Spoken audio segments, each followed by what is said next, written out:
যাক, অবশেষে আমাদের প্রেমের ফুল বাসর ঘরে ফুটলো। মুই তো কোনোদিন হপনেও ভাবি নাই যে মগো বাসর গরইবে। এই তুমি খাটের তলে কি করো? আম্মা নক করছে তো। আল্লাহ বাঁচাইছে, মুই তো বুঝলাম পুলিশে রেড দিছে।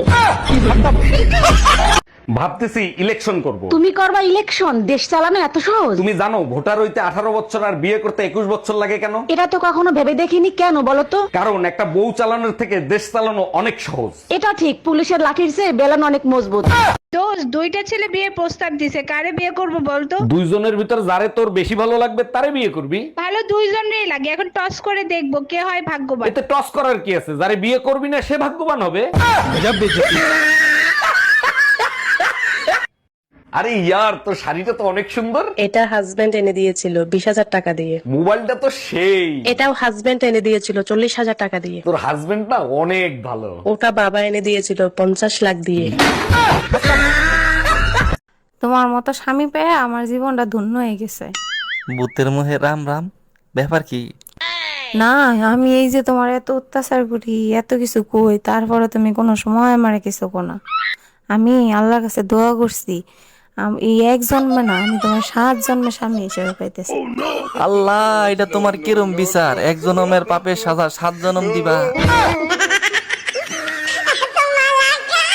প্রতিটা দিন একটা না একটা ঝামেলা লাগেই থাকে। তুমি প্রতিদিন রাশিফল দেখে বাসা থেকে বেরোবা। আরে বোকা, রাশিফল তো দেখবো অবিবাহিত ছেলেরা। আচ্ছা, তা বিবাহিত ছেলেরা কি দেখে? বিবাহিত ছেলেরা বোর মুখ দেখলেই বলে দিতে পারে আজকে দিন কিরকম যাবে। বাঁশডলা দেই কি সাধে? এই পাশের বাসার ভাবিরে দেখছো কি বিশ্রী ভাবে শাড়ি পরে? কোন ভাবি যারে সবাই এখন আন্টি বলে ডাকে? আরে হ্যাঁ, পেট বের করে শাড়ি পরছে, পেটের বিশ্রী কালো দাগ দেখা যায়। আরে বোকা, ওটা কালো দাগ না, ওটা হলো পেটের নিচে ট্যাটু আঁকানো। আজকে তোরে খাইছি, ওইটা তো তুই দেখলে কি করে? এই কি হয়েছে তোমার? আর বইলো না, শরীরটা অনেক দুর্বল, একদমই নড়াচড়া করতে পারছি না। প্লিজ ভাতগুলো নিয়ে খাও না। আমি আরো তাড়াতাড়ি অফিস থেকে আসলাম, তোমার ঈদের মার্কেট করতে নিয়ে যাবো। আরে কি বলো, আমি তো মজা করতেছিলাম। আমিও মজা করতেছিলাম, ভাববে।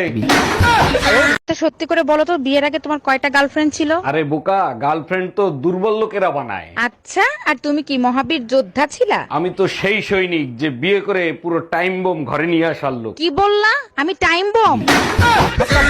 ইঁদুর মারা বিষ আনতে বলছিলাম, আনছিলা? খাবারের সাথে বিষ মিশিয়ে দিছে, লাফায় খাবে দাফায় মরবে। কালকের ফুচকাগুলো অনেক টেস্টি ছিল, কোন দোকান থেকে আনছো? ওই ফুসকা তুমি খাইছো? হ্যাঁ খাইছি, অনেক টেস্টি ছিল। এবারও শালা আমারে 2 নম্বর বিষ দিছে। ফুচকায় ইঁদুর মারা বিষ ছিল? ঠাডা পড়ুক ওর শাড়ির দোকানে, শালা আমার কাছ থেকে 200 টাকা বেশি নিছে। বদদোয়া যদি কাজে লাগতো তুমি এতদিনে জাহান্নামে থাকতা। আমি বদদোয়া করার মতো কোনো কাজ করি না। 1500 টাকা দিয়ে শাড়ি কিনে তুমি আমার কাছ থেকে 2000 টাকা নিছো, সেটা কি ছিল? তুমি আমারে বদদোয়া দাও?